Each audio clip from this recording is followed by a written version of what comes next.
priority.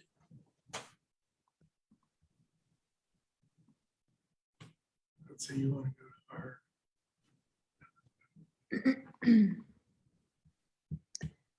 All right, we are live. Hello, ski racing fans. My name is Megan Sano. I have the pleasure of representing ski racing media this week during Virtual Gear Week. Today is our second session of the day, and I'm so excited to have Head in the house. On your screen, you'll see Cam Smith, who is Head's U.S. Competition and Team Manager, and Andrew Cooperthwaite, Head Senior Business Manager and Product Manager. They also have a special guest, Tommy Ford, who will be joining and taking questions throughout the Zoom. The three of them probably will be taking questions throughout the evening's presentation. So add any of your comments on Facebook if you're joining us from there, or you can put them in the Zoom chat if you're joining us from Zoom. And they will be giving away a backpack at the end of their presentation. So without further ado, I'll let you three take it away. Thanks, guys. Awesome. Thanks, Megan. As Megan mentioned, my name is Cameron Smith. Over here is Andrew Cooperthwaite, and today we're going to present to you the Head race line. We also have the great presence of Tommy Ford with us today. Tommy, you want to say hi to everyone? Hi, everybody. It's fun to see some skis on the wall. It's getting about that time. Yep, it certainly is. The snow is starting to fly in the high mountains here in Colorado. So Tommy, I think I have a couple questions for you to just begin with. First of all, can you please explain to us, what was your injury? How did that all happen? And then how is the recovery going right now? And when do you expect to be back on snow? Well, back in January of 2021, I got I really learned what pinching it off a turn does to you. And I could basically pinch the turn off and got thrown by a gate pretty hard and was knocked unconscious and I was knocked unconscious for about 5 minutes and had a concussion. Still recovering from that, and that's doing pretty well. But the main focus these days has been my knee rehab, and I broke my tibia plateau, and then I tore my both my meniscus in that knee, menisci, and my PCL and MCL. So it was a pretty complex injury there that Dr. Hackett from Seven Philippon Research Institute put together, glued it all in pieces, and it's coming together. I've been doing rehab and starting to get some strength back. It's been a really slow process, and I feel like the slide around on snow isn't too far away, but actually skiing on snow and ripping turns might be more like a month or 2 or 3. It's hard to tell for me. Yeah, probably. Well, you'll see how it feels when you first start sliding around on snow. Exactly. Wow, I was not aware that you were knocked out for 5 minutes. That's pretty substantial, and not to mention all of the ligaments that you tore in your knee. I'm happy that you're doing good, and yeah, it sounds like you're on the right path to recovery. However, it is a long one. Yeah, definitely long and slow. Yep. Wishing for more progress. Yep, for sure. There, a little bit. So I know that you and your serviceman, Daniel, have a really good relationship. I know you take equipment very seriously. You guys are always tinkering with setups and what skis to race on at what race, depending on snow conditions, etc. Can you please just touch on, what does it mean to be a part of the World Cup Rebels team, a part of this, the #1 World Cup race brand, and how has joining them excelled your career, help you achieve the goals that you have achieved so far? Yeah, I mean, there's so much to Head. It's been a pleasure being a part of the World Cup Rebels team, and it's really helped Daniel and I hone in on these setups, like you mentioned, work on all these different conditions, and Head makes different options, lots of different options to choose from, and whether it's side cut or construction or different types of bindings or like I have access to these options. I know not everyone on this call may have access, but it really does help at this high level to have these small little tweaks to have comfort and more of a intuitive touch on the snow.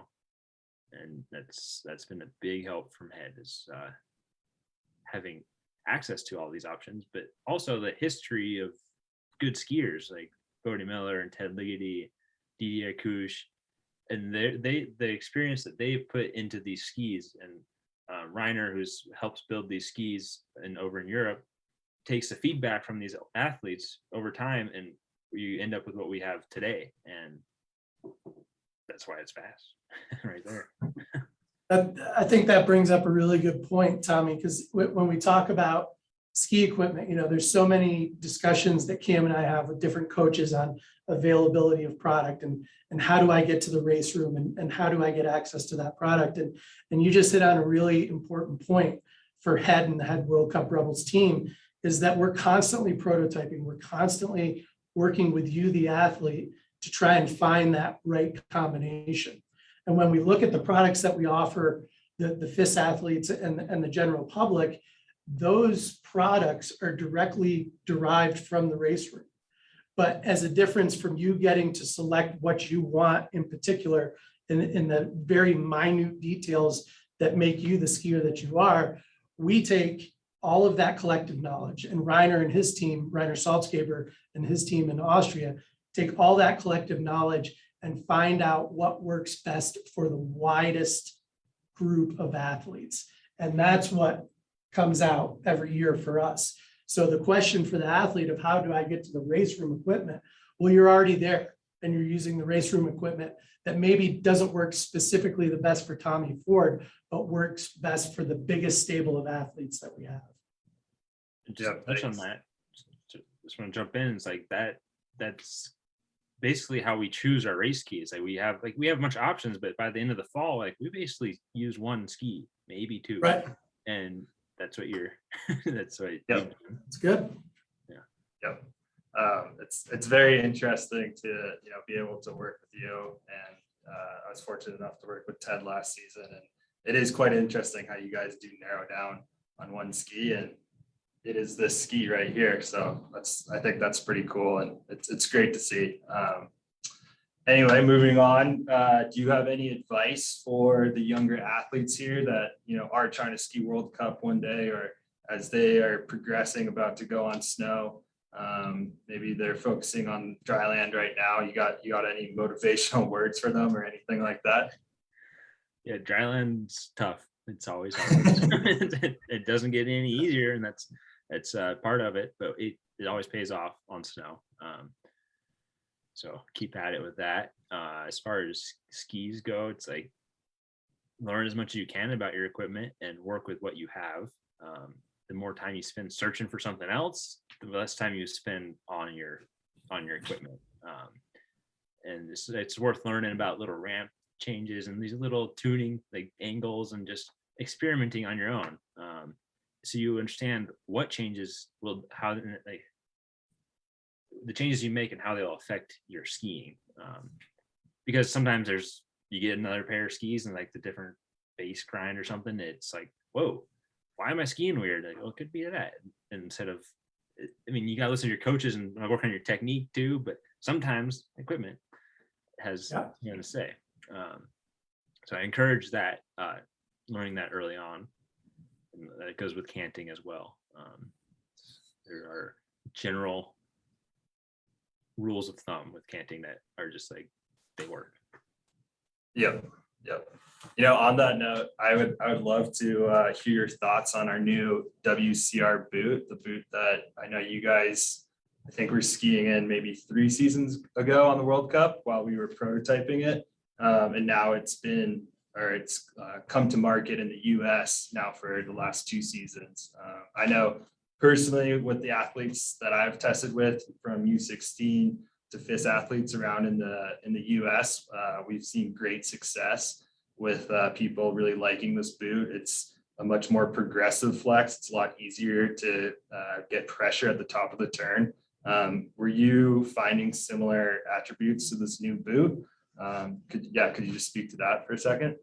Yeah, I really felt like I had my feet more under me, especially in the transition. I could keep that angle in the transition, and then at the top of the turn, with less effort. And I'm a small guy compared to World Cup guys, and I still have to use a stiffer boot. So I like, if it's stiffer and just like if the mechanics are kind of challenging, I have to like throw my momentum around to get the flex. For this boot, I was able to articulate that more with my own body mechanics. So really big change and help for me there. And I thought it's been really good at working with the subtle terrain as you go through into ruts and working over chatter. Sometimes it has a little play. Yeah, that really nails it with our product development, Tommy. Exactly what you're saying is when the race room was working on that particular project, one of the key goals was to get the athlete in a more centered position. And if you do get too far forward or too far back, that the boot isn't going to make you pay that ultimate price, that you're going to have the ability to recover. And the boot isn't so reactive that it's putting you further out of position. And that was one of the big goals with the WCR boot. And I think to your point right there, that hits home, that you felt more centered, you felt more balanced, and you didn't have to make those big swings to get the pressure to the front of the boot. That was in essence the goal that we had in mind. Yep. So Tommy, I have one last question for you. I know one of your keywords is, I think is it like release the coil or coil up at the top of the turn? Can you explain that a little bit? The coil. The coil, yes. Or is that secretive and you don't want to No, I can talk about that. release the secret? Before we go into that, just like add a little advice to the boot fitting. It's like I like to make my boots pretty comfortable. I don't like them like vice grips, and it's like that's been the norm. And when I was younger, to have like really tight boots, my boots are still snug and there's not a lot of play, but it's nice to have. You got to be able to stay in your boots and like not get these big bone spurs and get surgeries later on. Be comfortable in your boots. Absolutely. That's a great piece of advice. Yeah, and you can do it with race boots. It still needs to be snug. You gotta find that line. Okay, the recoil. I don't know. It might be tough to explain over a screen, but when you're running, you get like this shoulder rotation as you're running, and you're kind of. I think of it as, I don't know why we came up with coil. Like it's kind of like a spring in a way, but it's also kind of like throwing momentum. So it's like if you jump, you got to like have a counter movement. So when you turn your shoulders, you're loading your body to one side, and then it releases and goes to the other side for running. So skiing is kind of like that. You kind of load all your weight with your shoulders and your center of mass all into one foot, and you're facing out. And then you don't with skiing we all ski here, so you understand it's like you don't need to like release that with your body. You just the ski, you put all this energy into the ski and the bend of the ski. The more you load the ski, it'll release itself, and then it'll launch you across the hill, and that's the release. Whereas if you go away from it and you load it, and then you go away from it too soon, then it just kills the energy in the ski. I like it. And I'm small, so I really have to use those things to make the skis bend, and they're powerful skis. You have to harness all the energy that you can, and hence why you came up with the coil. Yeah. Awesome. Okay, so does anyone in the audience, any of our viewers, do you guys have a question for Tommy before we really jump into the nuts and bolts of the line here? See any? nothing's coming up yet. No. Okay, well, in that case, why don't we jump into our line here? And on that point, if something comes up, somebody has a question while we're talking, go ahead and put it on there, and we'll acknowledge it as soon as we can. Awesome. All right, so to start out with, we'll start out with our adult skis. As Tommy was speaking to, we have the 193 30 meter GS ski. This is a men's fist GS ski. It is the same side cut that the World Cup skiers are using as well. And the same can be said about the ladies 188 30 meter GS ski. Both have the WCR 14 plate, which is a plate I think we developed 3 or 4 years ago now. And this is actually the second generation of it, where we actually made the plate, I believe 10 millimeters shorter, 10 centimeters shorter, just to allow the ski to bend a bit more, allow the ski to have a more progressive and easier flex pattern. Moving on into our adult, or what I like to call our USSA line, we have a 188 27 meter ski, a 186 25 meter ski, a 181 25 meter ski, and a 176. Oh, I'm sorry, 181 is a 23 meter ski, and a 176 23 meter ski. This is again the USSA line. Depending on your size, weight, and your ability, that's really going to dictate what side you're going to ski on, or sorry, what ski you're going to ski on. Sorry, I'm getting distracted. We have some more questions for Tommy here. Here, I can jump into there. What's Tommy's favorite course on the World Cup circuit?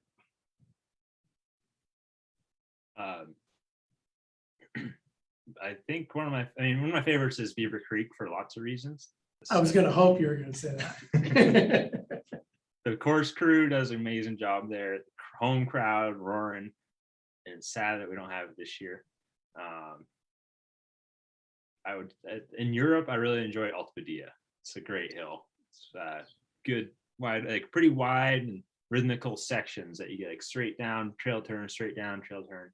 Makes it fun, and you got to work. Cool. We got another one here. Tommy, do you have your PSA Alpine Level 3 cert? I do not. There was an opportunity like 5 years ago or something to do that, but I think I was in school at the time. Nope, never have been certified. All right. And then there's one more coming from Glenn. As a component of the coil, and you being smaller, are you using a relatively softer boot? I think you might have mentioned this, that you actually do the opposite. Well, I do still use a pretty soft boot compared to most of the World Cup racers. Okay. It's still stiff for most people, I would imagine, like recreational or younger racers. But it's hard to translate it into numbers. But yeah, softer. You might be able to explain that a little better, Cam. You know what I use, I think. Yeah, I would say Tommy's boot is comparable to the WCR1 boot in our line here in the US. All right, do we have any more questions for Tommy? Not for Tommy, but we do have one question that we should hit on. What is the best way to keep your feet comfy and warm in your boot and still maintain control of your skis? So maybe that's not necessarily a question for Tommy. I might field that question, actually. With a lot of boot fitting experience in my past, I would say when you're talking about race boots in particular, you want the control aspect of the boot to really work well for you. And that means that everything from the midfoot back, or the way that you could look at it is there's a joint in your foot called the mid-tarsal joint. It's right around where your instep lays, where your shoelaces go over. And from that area back, if you can make that area extremely snug, not necessarily super tight, but snug, so that you have a little bit of articulation in the boot, but you're still snug and you're not losing any reaction time, you can go ahead and open up the forefoot, the toe box area a little bit more, allow for better circulation in that area. And I think probably Tommy could speak to this, and I know a lot of other World Cup racers that I've talked to, they actually like to articulate their forefoot a little bit, feel that edge, allow the forefoot to have some mobility, so that especially when you're in different types of snow conditions on one course, you're getting a better feel for the snow and a better feel for the edge. So it's really about maintaining control in the midfoot back and allowing that forefoot to open up a little bit, and especially allowing those extremities to get circulation. Would you agree with that, Tommy? Yeah, I would agree. I definitely enjoy having a little space so you can absorb the little bumps. It's Yeah. amazing how much that helps. If it's Yeah. locked And- in, you'd feel maybe too much. Right. And as I've developed with Head Ski Company over the last 10 years, I've seen a lot of custom insoles that are being used by the World Cup athlete, or even lack thereof a custom insole in some cases. And those insoles have become less blocky and allowed more articulation to the arch, to the forefoot. And we've come to a position where we understand that some movement in the boot is not necessarily a bad thing. When it allows you to balance better, it allows you to feel the edge better, that can be beneficial to the racer. Awesome.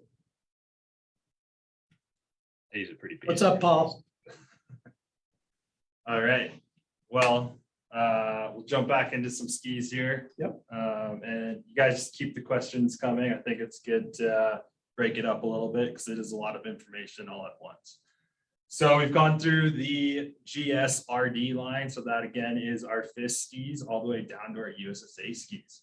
The next line is still in the GSRD line, but it's going to be our tweener ski. Something to note about the tweener ski is that it's the same adult construction. However, we have our junior plate on it. This junior plate is a 2-piece plate. Again, it's a newly developed plate. Just that we just released 2 years ago, which has been a phenomenal success on the junior side as well on the on the tweener skis. So that tweener ski comes in a 176 and a 181. Couple of important notes when you're looking at the junior plate in particular. You'll see some plastic material or really almost like an elastomer material in front of the toe piece, behind the heel piece. And then you'll see that area scalloped out right where the toe and the heel piece come close together in the mounting point of the ski. So you can see in this area, we allow that ski to really flex its natural flex. These elastomers can be removed to allow greater flex. There's also a few other adjustments where you can position the actual fixation of the toe piece to the ski, as well as you've got some other supports that you can go ahead and vary your placement in the heel area here as well. So there's a lot of fine tuning that you can do when you're out on the snow or in the shop. As Tommy was talking about, those little nuances in your equipment can really make a difference once you understand what those nuances are doing for you, and whether they're translating into your particular style of skiing. The same holds true for the WCR 14 plate. This plate as well has a tremendous amount of adjustability that you can tinker with and find your exact setup on your particular head ski. Removing that front piece sometimes makes a stiffer ski bend a little easier. That's exactly right. That's exactly right. Awesome. Okay, so moving on to our junior GS line. If I can jump in one more thing, Cam. Sorry, I like to interrupt Cam every now and again. A couple of things that we should talk about in the skis as well as some of the lead technologies that we use within all of the adult race skis. So anything that starts with an E, EGSRD, ESLRD, is referring to EMC technology. And that's the little icon that you see in the forebody of the ski and right behind the tail of the ski as well. That's called energy management circuit. The idea there is we're controlling the vibrations in the skis. And no matter what type of ski we're talking about, whether it's a race ski or it's an all mountain carving ski, there's good vibrations in a ski and there's bad vibrations. Tommy talked about some of the good vibrations in a ski, that release of the turn, that energy that's created when you load up and flex that ski, when it explodes and puts you into sets you up for that next turn. That's a good vibration. A negative vibration are those higher frequency vibrations that really make you feel nervous on the ski, or the ski feels nervous underfoot. And that's what EMC really tries to quiet, or actually does quiet. It removes those negative vibrations without making the ski stiffer, so that you can go ahead and feel more comfortable and get the true natural flex of the ski without having to be bigger or stronger or skiing faster. You get all of that good vibration from the ski and eliminate that negative vibration. That's EMC technology. We also use in all of our adult skis and in our junior skis World Cup sandwich construction. So that's where we're using our wood core construction The wood core can differ from model to model, especially from slalom ski to GS ski. And we sandwich that wood core between 2 layers of Titanol or metal. And that metal can vary from length of ski to model of ski as well. And it obviously goes into a lot of the prototyping that we do at the race room with Tommy and our other athletes. Awesome. Great information there. All right, so moving on to our junior GS line. This line goes all the way from a 173 GS ski all the way down to a 145. So really, we can hit every age group, I would say, from U14, U16 down to a U12 or U8, someone that's just coming from a multi-event ski and wants to then have a slalom and GS ski. Another thing to note, or that I've already mentioned, is that WCR team plate, the 2-piece plate, and Coop got into some of the finer details of it, of removing it and the adjustability of it, which is a great asset to us. So next up would be going into our adult slalom skis. Again, we offer a 165 slalom ski for the FIS men, and then we have a 158 and a 156 for the FIS women. The biggest difference between these skis, it's really the side cut is slightly different, but because of the length change, the radius actually ends up being the same. What I've the information that I've received from the race department is that it's really 50-50 on what the girls are using. Some like the 156, some gravitate towards the 158. Usually what I suggest is if you are a taller female, then you go with the 158. If you're skiing, let's say, on more prepared surfaces, so let's say you're a NORAM athlete, then I would suggest the 158 because it's going to be a little bit longer. It's going to be a little bit more stable. Next up is our Tweener ski. So this is a 151 adult construction slalom ski. This is new to us. I think this is our 3rd year with it. This is really going to be geared towards a very technically and tactically sound U14 skier, as well as maybe a smaller U16 skier. One question that I get a lot is, should I pick the 150 junior ski, or should I pick the 151 tweener ski for a slalom ski? This is really going to depend on the athlete's ability. A lot of times I have to lean on the coach here, or the parent, let's say, because I'm not out on the hill every day. I'm not seeing the progression of this athlete. So I really like to get in tune with how this athlete is skiing. Have they grown quite a bit over summer? Have they been attending dryland sessions? Did they go to Mount Hood? Did they ski somewhere else this summer? How is their skiing progressing overall? What did they ski on last year? So if an athlete was skiing on a 144 junior slalom ski the year before, and they want to move up, and let's say they've been playing soccer all summer and they've gone to Mount Hood twice and they're skiing awesome, then I would suggest the 151 tweener ski. Do you have anything to add? Or No, that makes sense to me, Cam. That's a ski that obviously we brought into the lineup really to bridge that gap and give that athlete that maybe is advancing a little more quickly at a younger age or a little less quickly at an older age, a ski to work with in between the junior and the adult setup.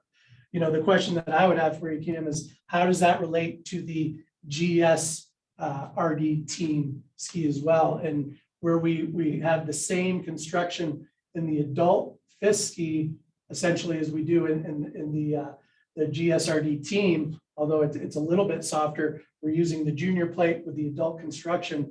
Let's say I'm a U16 and I'm in between going to the adult ski or using that junior plate in the team ski. Where is it kind of a similar situation as you just discussed with the slalom ski? yes, absolutely. It really depends on how the athlete is progressing, what they were skiing on last year, how big of a jump you are making. So let's say you were on the 173 junior GS ski last season, and you haven't really grown too much, but you want a little bit more snap, or you want a little bit stiffer of a ski. Well, we have a 176 or a 181 tweener ski. That would be a great option. So again, I think overall, it's really important to gauge where you're at with your skiing. Talk to your coaches, talk to your parents, make sure you're not just jumping on a bigger ski because your best friend is going on the bigger ski too. You really need to dial in your own setup and your own equipment, as Tommy mentioned earlier. So our junior slalom skis, I do want to mention that they do go up to a 156. So we have a 156 all the way down to, I believe, a 124 slalom specific ski. So it's great. Again, we can cover everyone from an aspiring U16 athlete down to a U8 very young athlete. On that note, on the younger athletes, we have, I think, one of the best multi-event skis on the market. It is a full wood core ski. This thing rips. Goes all the way down to 100 centimeters. So my 4-year-old will be on this soon. Wood core sidewall construction at 100 centimeters goes all the way up to a 140. Yes, I believe so. 140. This ski does come in 2 different options, a systems option. So you do have a plate on there, which some people do gravitate towards because it just raises the athlete up on the snow just a little bit easier. Or if the boot sole changes throughout the season, you've got a quick adjustment there. Or you can also do it in a full flat setup with a regular Alpine race, junior race binding drilled right to the top sheet. Awesome. I think at this point we could transition to Talk about some bindings. Yep. You got a couple questions there. All right. Thanks, Tommy. All right, David Ken. I believe the head U16 coach from SMS. What is the SG offering for U16 athletes? Great question, David. So we are fortunate enough to have an awesome junior speed ski line. This goes from a 200 centimeter Super G ski, 195, 185, and 175. So even the little rippers can get on a Super G ski or a Super G radius. What I love about our Super G junior ski line is that it is a junior construction, meaning that the athlete is going to have that longer radius. However, they're going to still be able to bend the ski because it is that junior construction. That's sweet. As far, I wish I had that when I was younger. yeah, it's pretty awesome. It's Around safer too, like having a Yeah. ski that's made for faster events. Yeah, it's pretty cool. Moving up, we do offer a 202. That's our shortest length in adult construction. So we have 202, 207s, and then 213s, and that's moving into the fist range. A couple other questions. What do you have for cheater GS skis? Cheater GS skis. Who do you want to field? Yeah. Well, we obviously have the non-fist skis within our EGSRD line, but then we also take it to another level with a more accessible turn radius for a cheater GS ski, if you want to call it a cheater GS ski. For an old guy like myself, this is a GS ski, so I don't like to call it a cheater. But this is the E-Speed Pro. So this is a ski that utilizes the same construction as what you see here in our race skis, wood core, World Cup sandwich construction. We're using phenolic sidewalls just like we use in our EGSRD skis. Same sidewall construction that Tommy's using on his ski. We equip it with the WCR 14 plate. So same plate. The difference here is this is an 18-meter turn radius. So the guys like myself that are sitting in a desk a lot of days, not necessarily out on the mountain quite as often as we would like to be, can still accelerate, still get a lot of power out of the ski. And in a GS course for myself, this is going to be my ski of choice at an 18 meter. And certainly as you go up in length from a 180 to a 185, you'll increase that radius a little bit. Awesome.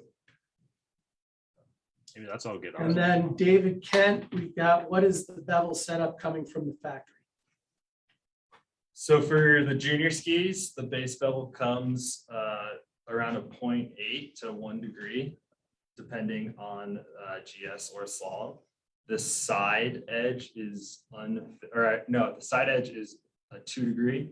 And then on the RD skis, so the ESL RD and the EGS RD, the base bevel is 0.5, and then the side bevel is unfinished.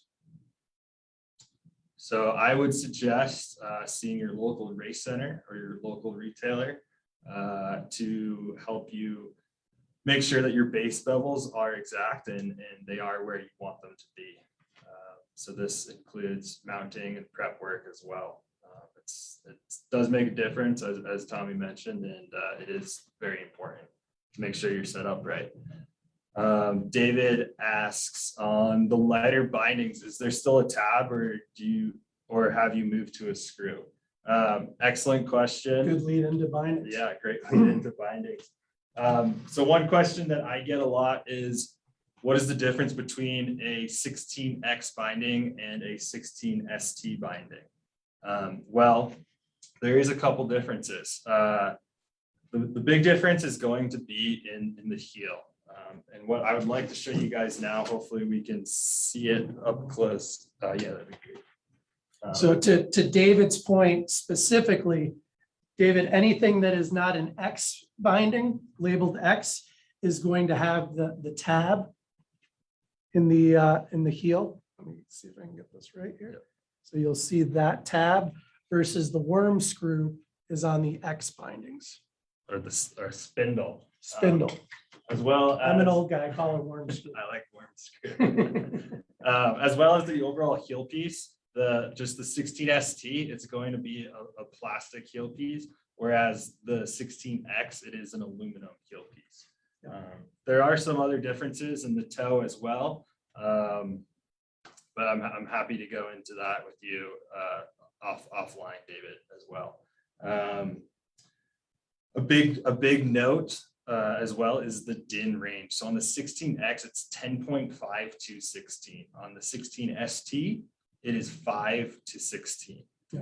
So if you're right around that 10 DIN setting, it's important to have the conversation with your coach for where they think that you should be at, because obviously we don't want you on the lower end of that 16X binding, and the 16 binding is still going to work for you just fine.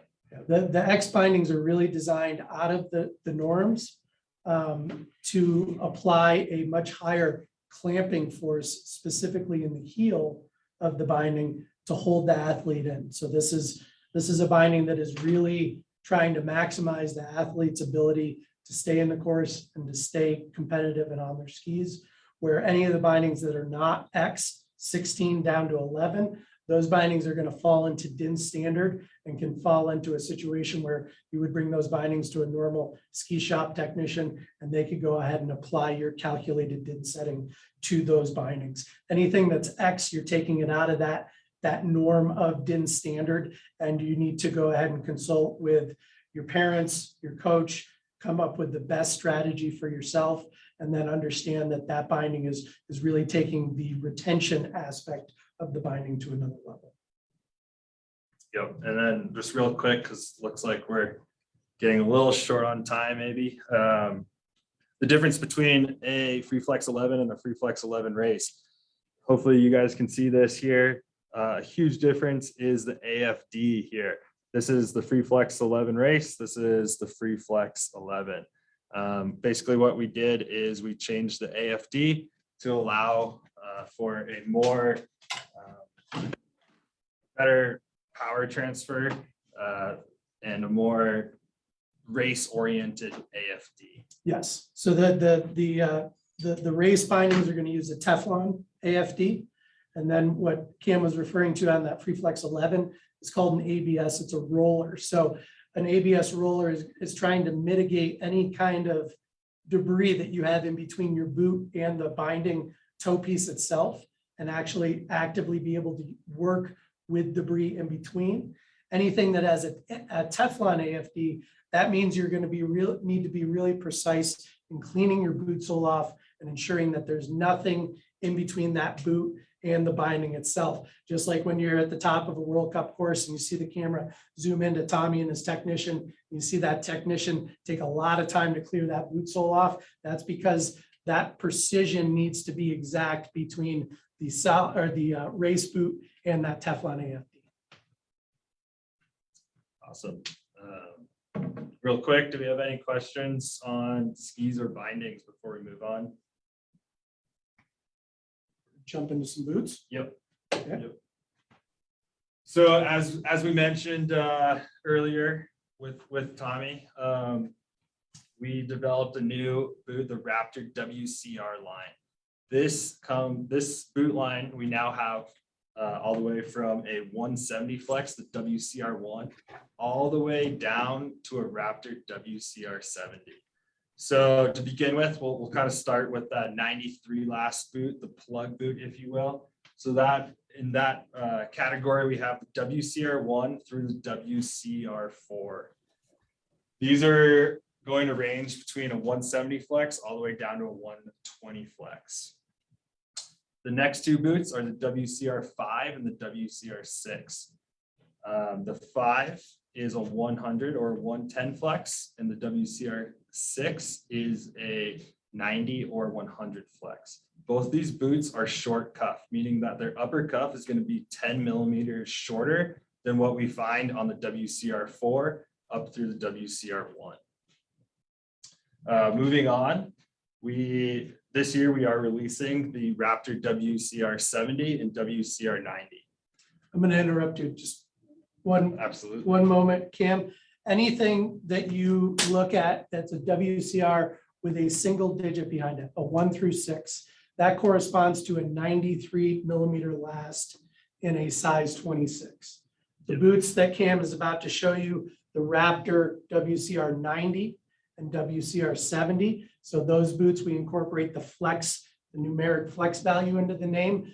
Those boots are a 96 millimeter last in a size 26. So in these 90 and 70 boots that are new to our lineup this year, we've got a little bit more volume in that boot. It's a little bit more of a relaxed fit. 96 is still a snug, tight boot and is meant to be that, but it's not to the level of our 93 WCR 1 through 6 boots. Yep, that is a great point. I think what I'm most excited about incorporating the WCR90 and WCR70 into our line is we now have a very linear ladder or progression from a junior racer all the way up to a NORAM or World Cup racer. Yeah, I think it's amazing that our boot division came out with these boots. It really allows us to have the athletes in the same angles and be familiar with the same boot all the way through their career. Yeah. I think it's important to also note that there is upper cuff canting on the 70 and 90, as well as solid soles, and obviously cantable on the bottom as well. The WCR boots, as Tommy alluded to earlier, we've used a new plastic formula with these boots. So they're using a TPU plastic, which is a thermopolyurethane. This plastic really allows the boot to do a couple of different things that our old Raptor didn't do. And one of the criticisms that we got with the old Raptor was it was great for speed events, but it was a little too reactive for slalom and GS. And you can see in our World Cup results, Tommy's proof positive, that once we made the move to this WCR boot, our slalom and our GS results, whether it was Tommy, whether it was Alexei Pinturo or any of our other athletes, a lot of the athletes on the women's side as well, really started moving up the result ladder once they started using the WCR. And part of that is in part to that TPU plastic. And that plastic allows for a much more progressive forward flex and a smoother rebound. the goal there, keeping that athlete centered in the boot and not penalizing the athlete for getting out of position or slamming into a rut too hard. So the boots really allow you, the athlete, the ability to recover. As we all know, slalom is linking recovery after recovery after recovery. So if you got a boot that knocks you on your butt every time you get out of position, you're probably not going to finish too many slalom races. So this WCR boot has really put us at another level in our results, both in World Cup, in FIS, and in junior racing now, with getting the skier in a more centered position and giving them the ability to recover. On top of that, we talked about making the boot a little bit more comfortable. These boots all have an extended toe box to them. And you can see, it's hard to see with the glare here, but we actually label extended toe box right in the front of the boot. That extended toe box will give you more room for the toes, better circulation to the extremities. But the other thing is that it does is it extends the toe lug of the boot a little bit. And that gives us better reaction from the foot to the boot to the edge of the ski. So this is not just a fit aspect that we're maintaining with this extended toe box, but also a performance aspect to the boot as well. Yeah, those are some great points on the WCR line. I think lastly, we should just really quick talk about the Raptor 65. Yeah. So this boot was redesigned 4 years ago, I believe, and it has been a tremendous success, I would say, especially in that U12 level. What we did was we basically shrunk the boot down. We wanted the ankle pocket to be a lot tighter fitting, obviously not too tight, because we want, especially these younger athletes, to be able to stay out on the hill all day, have a good time. We don't want to scrunch their foot so much, but we do want the boot to perform. Again, I think it's been a tremendous success, and yeah, we've seen a lot of clubs and a lot of programs gravitate towards this boot at that younger junior program level. Yeah, Cam's spot on. We really took a lot of lead from our Raptor boots, our adult Raptor boots, and just tried to shrink that technology down to, just as we talked about earlier, really trying to hold from that midfoot back and really give a tremendous amount of control through the heel and the ankle, even to the junior racer. I think one last thing on the boots that I'd like to touch on is the difference between that WCR 6 or WCR 90. The 6 is a 90 /100 flex, where that WCR 90 is 80 /90 flex. So it's really, they are overlapping there as far as the flex is concerned. And again, this goes back to our discussion on that tweener ski. This WCR 6 is essentially that tweener ski. It's bridging the gap between the junior boots, so the 96 last boots, and the adult boots. Again, I would lean on the coaches, the athletes themselves, and the parents to see if they are quote unquote ready for the WCR 6, or if they truly are just comfortable and they're going to succeed in the 90, then we would go that route. This summer in Mount Hood, I had a great opportunity to work with some U14 clubs, some U14s from different clubs, and it was very interesting to see athletes go from the WCR 90 one day, and then the next day we put them in the WCR 6.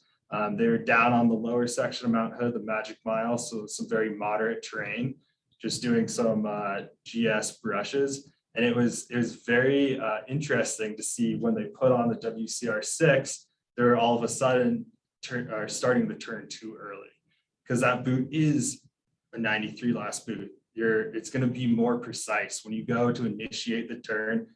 The ski is going to want to hook up. It's going to want to bend. More reactive. It's more reactive. Exactly.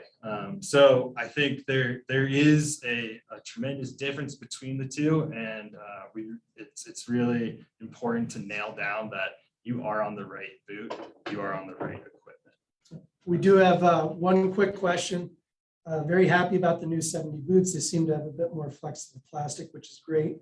At what age is it worth it to get a full custom fit for the racers? Cam, maybe I'll take this to start, but I think a lot of that depends on where that racer is at within their growth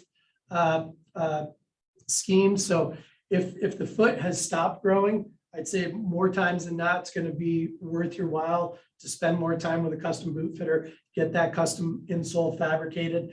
It can get a little frustrating for both the parent and the athlete if you do this custom work, let's say in October or late summer, and then that foot grows and changes over the next 3 to 4 months. You're going to have to go back in and probably make adaptations to that custom work that you did. But certainly it's also going to depend on the individual's foot. And some kids, are very straight in their foot shape. Other kids might have a very wide forefoot and a narrow heel. In that sense, they might need to do a little bit extra work to the forefoot and then add a little work to the boot and the heel. One of the aspects that the head boots offer in the numerous amount of the adult WCR boots is a liquid fit technology in the liner of the boot. And that liquid fit technology allows the boot fitter to inject a paraffin wax around the medial and lateral heel and ankle. And that allows you to take a very precise impression of the foot. It's not a foam liner. We're not making a cast of the foot, and it's only particular to the lateral heel and ankle down through here, and then the medial heel and ankle down through here as well. So in that sense, that is a system. It's flexible. You can remove material, you can add it, and that can really help go ahead and finalize that fit for the athlete themselves and really ensure that they're getting the best control out of that challenging heel and ankle area, especially if they've got a very low volume heel and ankle.